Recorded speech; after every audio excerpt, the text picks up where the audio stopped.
Bruno Huet, vous êtes vice-président du SNIA, donc le syndicat national des infirmiers anesthésistes. Je crois savoir quand même qu'il y a un problème d'image, de valorisation, de recherche, de négociation en cours avec le ministère sur les questions qui vous intéressent au quotidien et dans tous vos terrains d'intervention. Où vous en êtes précisément et qu'est-ce que vous attendez finalement de précis ? Alors, suite aux revendications des infirmiers anesthésistes qui étaient effectivement d'être rémunérés à la hauteur de nos responsabilités et d'être classés au moins à la même hauteur que les infirmières de pratique avancée de demain. Le ministère nous a proposé des réunions de travail pour déterminer et voir si on pouvait augmenter nos prérogatives.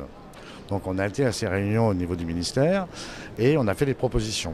Donc fin des réunions concernant l'activité d'anesthésie et l'activité préhospitalière. Donc il y a eu la fin de la réunion et maintenant on attend les réunions des GOS, représentants de la profession d'IAD, et représentants des médecins. Qu'est-ce que, sous-jacent, qu'est-ce qui bloque en fait avec le ministère et les instances ? Ce qui bloque avec le ministère, c'est que leur crainte, à la limite qu'ils reconnaissent nos compétences, ça c'est pas le problème. Ils seraient prêts éventuellement à les rémunérer à la hauteur du niveau master dans la fonction publique hospitalière, c'est-à-dire sur la grille des psychologues par exemple, il n'y a pas de souci. Sauf que la crainte, c'est d'avoir les deux autres spécialités et tous les autres professionnels qui réclament en même temps une augmentation. C'est évident que vu les contraintes budgétaires, ne pas nous augmenter, ça bloque complètement tous les autres professionnels. Mais vous êtes bien d'accord que les autres professions spécialisées infirmières, c'est-à-dire les puères, les IBOD et les cadres de santé qui sont aussi en attente de la réingénierie, c'est tout à fait légitime de leur point de vue de déclarer, de réclamer la même chose. Donc finalement, est-ce qu'il y a aussi une communauté infirmière forte autour de cette question des Master 2 ? Et de la reconnaissance finalement du master pour ces spécialités. Vous êtes un peu le fer de lance parce que vous avez été les premiers. Est-ce que c'est possible d'entraîner l'ensemble de la profession ?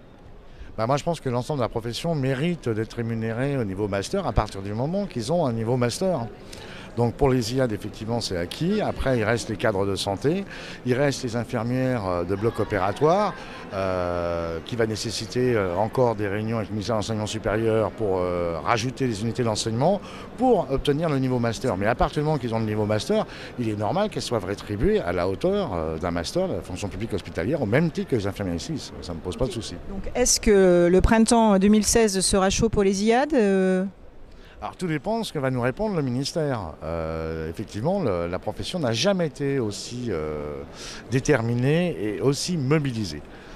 Même en 2010, on n'a pas atteint ce taux de mobilisation et de sensibilisation de la profession.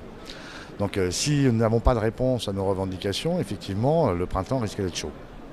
Merci.